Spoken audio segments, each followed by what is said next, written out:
नमस्कार साथियों, मैं हूं एस एस मौर्य और आप देख रहे हैं मौर्य क्लासेस। आइए स्टार्ट करते हैं।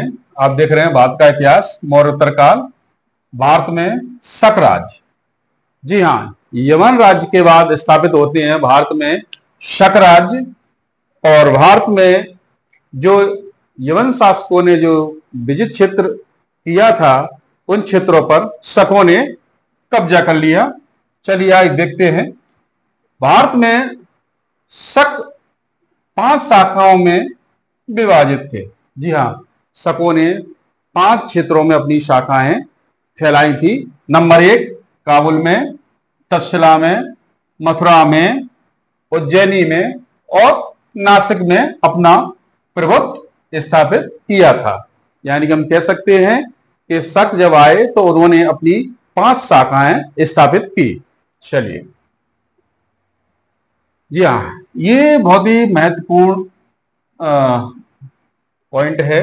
भारत में शक शासक क्षत्रप कहलाते थे। जी हाँ, ये कई बार परीक्षा में पूछा जाता है कि क्षत्रप कौन से शासक कहलाते थे, तो वो शक शासक कहलाते थे। चलिए, इन क्षत्रपों की 2 शाखाएं बहुत ही महत्वपूर्ण थी। जी हाँ, 2 शाखाएं बहुत ही महत्वपूर्ण थी।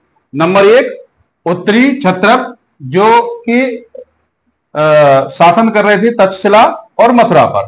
दूसरा है पश्चिमी क्षत्रप, जो कि शासन कर रहे हैं नासिक और उज्जैनी। तो ये 2 प्रमुख शाखाएं थी। आगे चलते हैं।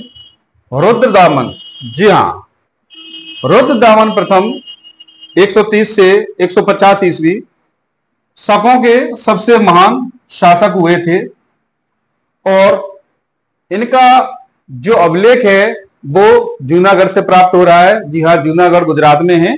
जूनागढ़ से प्राप्त हो रहा है 150 ईस्वी में इनका अभिलेख। और इनका अभिलेख कैसा है? संस्कृत में। जी हाँ, संस्कृत में लिखा हुआ प्रथम अभिलेख अगर कोई है तो जूनागढ़ का अभिलेख है, और ये शक शासक रुद्रदामन का है। चलिए, आज के लिए इतना ही। नमस्कार।